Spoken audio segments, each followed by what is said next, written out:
Al Horford was a sophomore when he helped Florida to an NCAA championship in 2005, the first of consecutive championships for Horford's Gators. His NBA career has outlasted just about all of his teammates from that group. A banged-up Joakim Noah is barely clinging to an NBA career. David Lee is long gone and Corey Brewer joined his sixth NBA team, the Thunder, this March after he was waived by the Lakers. But Horford, at age 31, is still here, and the Celtics are thankful for that. Facing Milwaukee in Game 7 of what has been a grueling first-round series, one in which the veteran has been as steady and consistent as any player on their team, Horford took a star turn, scoring 26 points with 8 rebounds and guiding Boston to a 112-96 win and an improbable spot in the conference semifinals. "He's been a stabilizing force since he walked in our locker room," Celtics coach Brad Stevens said. "And I think that's the best way to put it with Al, is he provides stability for all of us. Whenever you've lost other guys to injury, when people aren't available, when things aren't going your way, he's likely been through it. He provides a very calming influence. The Celtics benefited from the frenetic energy and big shot making of Terry Rozier, 26 points, on Saturday night, and from the solid, smart play of rookie forward Jason Tatum, 20 points. They used the hustle of Marcus Smart and the bungling defense of the Bucks to put together their best all-around efforts since Game 2, despite losing forward Jaylen Brown to a hamstring injury for the entire second half. Through it all, Horford delivered the steady drumbeat of scoring in the paint and the calming influence of easy points in a series that has been such a struggle for the Boston offense. Horford took 17 shots on the night and made 13 of them. 11 of those makes were in the paint on 13 attempts. Stevens made it a point to get things running through Horford inside from the start of the game. The Celtics scored a whopping 60 points in the paint, up from 47.2 in the first 5 games. "I just think we simplified what we wanted to do offensively a little bit," Horford said. "Coach did a good job of doing that. We were more specific running a certain amount of sets. We weren't all over the place, we ran specific sets and just made it simple for guys to make simple reads.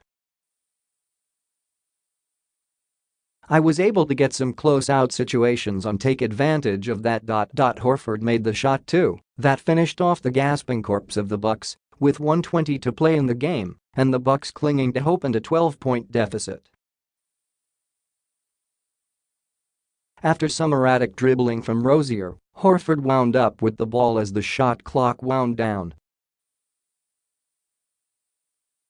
With just 2.1 seconds showing, Horford launched an 18-footer over the arms of Milwaukee's star Giannis Antetokounmpo, and it rattled in.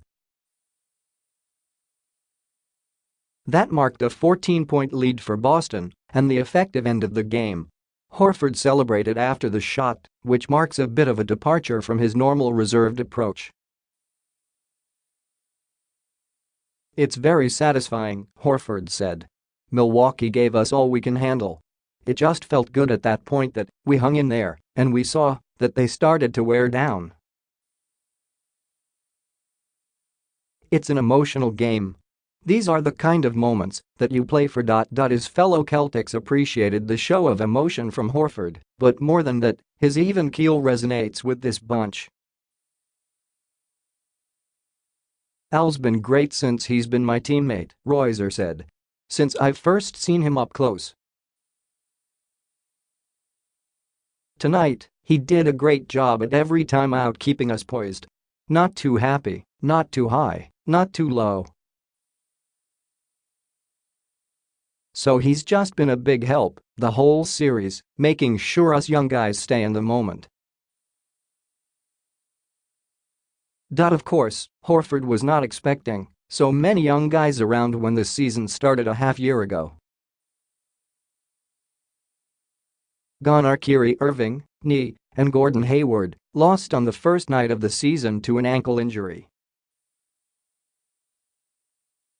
Both were expected to be well-seasoned stars for Boston, handling the bulk of the scoring and allowing Horford to blend in as a defensive captain, playmaker and third option. Instead, the four starters around Horford on Saturday were rookies Tatum and Semi Ojeleye, along with Brown and Rozier. How young a group is that? Well, go back to that first Florida championship in 2005, and Rozier was 11 years old. Ojeleye was 10. Brown was 8. Tatum was in first grade, 7 years old. Horford has seen those young teammates grow during this win over the Bucks. Indeed, he's helped them mature along the way. They're growing up, Horford said, and this experience is unlike any other, being in the playoffs, the type of pressure, the type of intensity. I feel that this kind of experience will shape their careers in the NBA because they see the level of commitment and the way that you have to play. Things will get exponentially more difficult now, as Boston will have to play the Sixers, who breezed through their first-round series against Miami. Philadelphia is a better coached team than Milwaukee and has some of the best frontline talent in the East. As Horford sees it, the learning will continue. It's going to make them better players, Horford said, and it's all for the best.